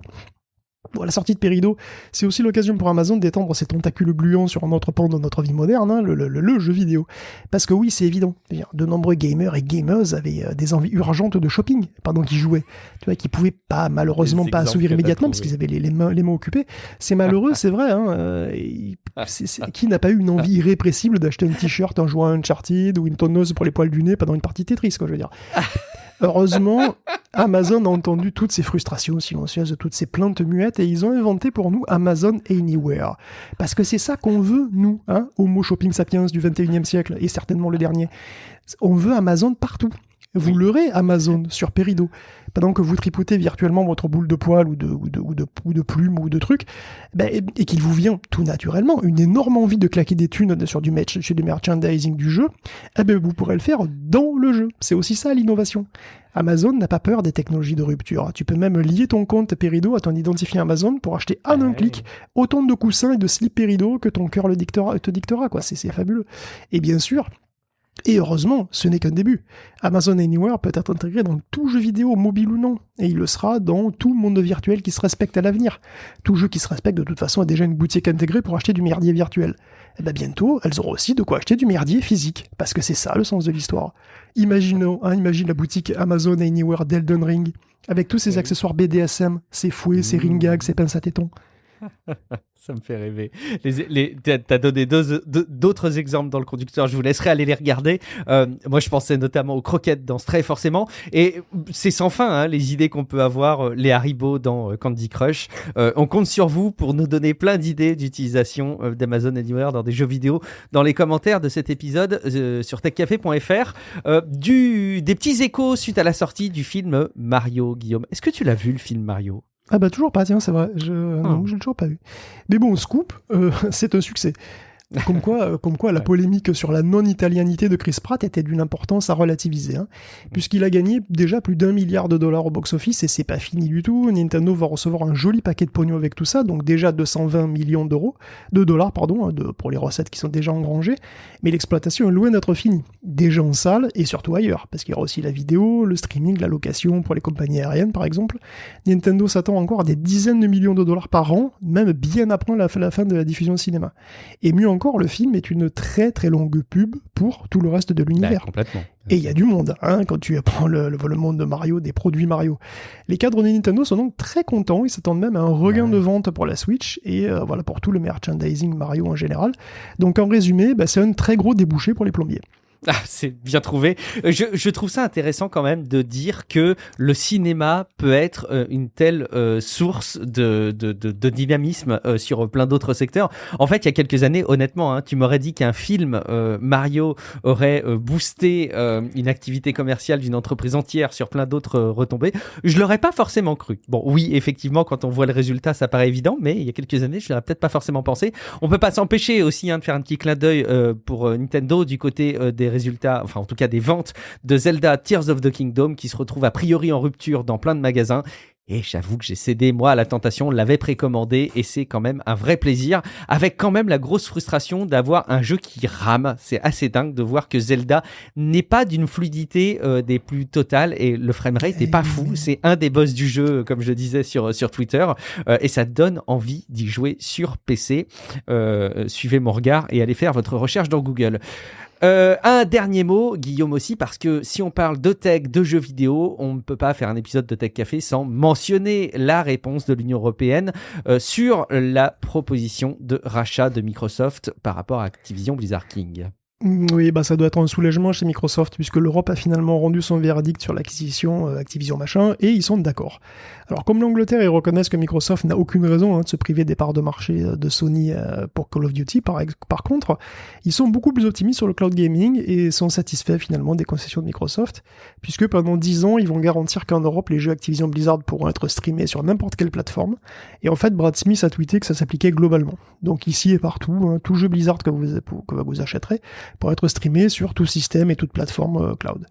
Donc le CMA est un petit peu désavoué par l'Europe, mais elle maintient sa position. Donc les Anglais maintiennent leur position, on verra bien comment ça tourne avec la FTC aux États-Unis, parce que voilà, le feuilleton continue, rassurez-vous, il y aura une saison 2, enfin une saison 3, ou une saison 5, je sais même plus. En tout cas, la probabilité que ça se fasse est quand même nettement plus élevée cette fois-ci. Et c'est plus facile aussi de dire oui quand quelqu'un a dit non avant par rapport à un sujet comme ça. Surtout si c'est pour emmerder les Anglais. Pardon, non, je ne vais pas. Oh, quand même, où tu vas. Merci beaucoup Guillaume pour la préparation de cet excellent épisode de Tech Café. On a parlé beaucoup de Google I.O., mais c'est pas que parce que l'événement était marquant, c'était aussi parce qu'il y avait plein de choses à en dire et que c'est important de scruter ce qui se passe du côté de l'intelligence artificielle. Évidemment, nos autres épisodes de Tech Café, on parlera d'autres choses. Et si par exemple vous voulez entendre parler encore peut-être un petit peu de Google, mais pas trop, vous pouvez aller écouter dans quelques jours le supplément. Et vous le savez maintenant, il y a un épisode hebdomadaire qui sort le mardi soir, dans la nuit du mardi au mercredi, et un épisode supplément qui arrive au tout début de week-end. Et pour les personnes qui nous soutiennent sur Patreon, elles arrivent peut-être même parfois à arriver à écouter cet épisode quelques heures avant la mise à disposition. Un grand merci donc Guillaume pour la préparation de cet épisode. Est-ce que tu peux nous rappeler où est-ce qu'on peut te retrouver ? Ah non, mais là je suis pas dispo. Je suis pas dispo cette semaine, j'enregistre un album en tant que double vocal de Snoop Dogg. Oui, je comprends. Il y a peut-être une carrière qui va se créer là-dedans. Je vais t'y encourager. On va la promouvoir. Je compte sur vous aussi pour promouvoir la carrière de Guillaume Poggiaspala dans sa chanson, en partageant cet épisode à votre entourage, en parlant de Tech Café à vos collègues, à vos amis ou à votre famille. Si jamais vous avez apprécié cet épisode, si vous avez aimé vous être informé en vous divertissant, rendez-vous sur Apple Podcast, sur Podcast Addict ou sur Spotify pour déposer des étoiles et un avis qu'on citera en introduction d'un tout prochain épisode. Et bien entendu, vous l'avez compris, comme je vous le disais en intro, si jamais vous souhaitez garantir la pérennité de Tech Café, rendez-vous sur patreon.com/techcafé, vous inscrivez et vous vous abonnez pour au moins quelques mois. On compte sur vous pour nous soutenir au moins pour une petite période. Merci beaucoup pour votre fidélité. On se retrouve dans quelques jours pour un prochain épisode de Tech Café. Ciao à toutes et à tous. Ciao à tous.